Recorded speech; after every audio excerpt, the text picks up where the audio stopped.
I had the experience was while growing up. It was a funny experience. No, we grew up in a mixed environment where we had different people that, not just one tribe entirely. I was around Nasarawa, and around the name of the area was called Angwasawa. It was the Hausa people that were much though, but we had other tribes. So there was this other guy in our environment then. I've forgotten his name though. He was a distant friend. Why I use that word distant friend? Someone you like, you rapport with, but at the same time you are scared of the person. So you give the person some arm's length, and your parents will tell you avoid that person. That boy is demonic.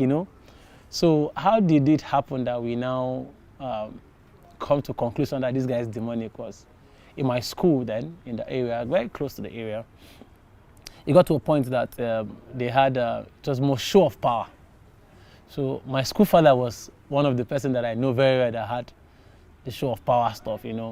How when fight want to happen, somebody will just bring out a ring from his pocket and put it on his finger, and the next thing, if he slap his fellow man, bro, the guy's gone. One is called knockdown.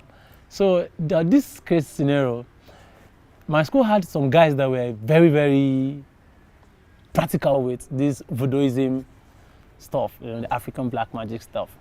So there's this particular guy, he's a Benue guy though.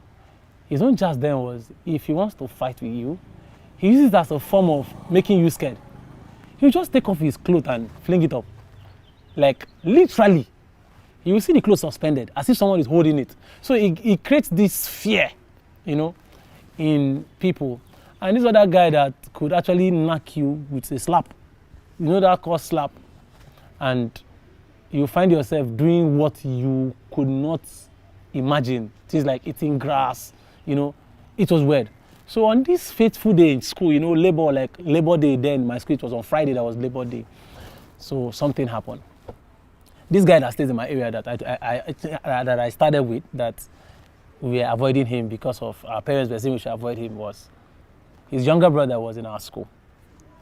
So these other guys that had jazz, for some reasons, because I didn't really know how the fight started, oppressed the guy and they beat the guy's younger brother. Now, students around the school were students in the neighborhood. 2 seconds, the guy cried, ran home, and came back with his elder brother. The elder brother happened to be this guy in our neighborhood. Now, we play football when we were growing up, and you could see ourselves taking off our shirts to play ball, you hear things like, my team will wear shirts, your team, you need a wear shirt. That was how we described it. So, but whenever this guy takes off his shirt, we noticed there was a mark around the side of his body, like this side, around here. So on that fateful day he came, we have always suspected it to be abnormal. What is not common to you, you have not seen it in anybody, like you just see it rare stuff, like something is weird about this guy. The next thing, this guy came to school. Where the person, pigeon now, where that idiot, and the show was about to go down. The people that were involved now was these same guys that had the voodooism power, the dark power stuff. For some reason, they have so much confidence. Now, till today, I cannot categorically explain with the aid of a simple diagram what happened. But all I knew that happened was, as the fight was about to start, the normal display of this one, take off his shirt, fling, now brought out ring and wear. The only thing this guy did was, he took off his shirt, kept it one side, want to fight. And he used his palm, tap on that spot, and hit the sand. Then fight started. It's very funny. I've never seen people drag somebody to beat somebody, one person, and they could not move him. He stood at one spot. He did not fall. He did not fall, rather. His body did not touch the ground, but he gave these guys what we call blue-black beating. Like, what blue-black beating? You know how your mate will beat you as if it's your dad that is beating you? He gave them the beating of their life. And after that, he took his shirt and he left. Since that day, till we left that area.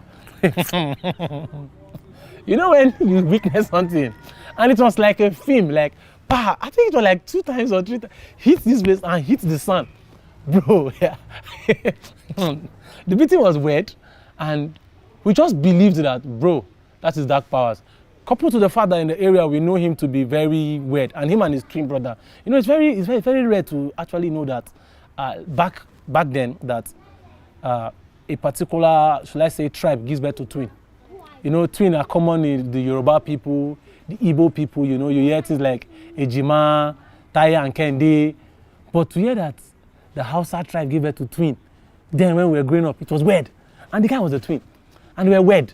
So you could see them sitting down together. You will hear stories like if they are not happy, their mother will not sell.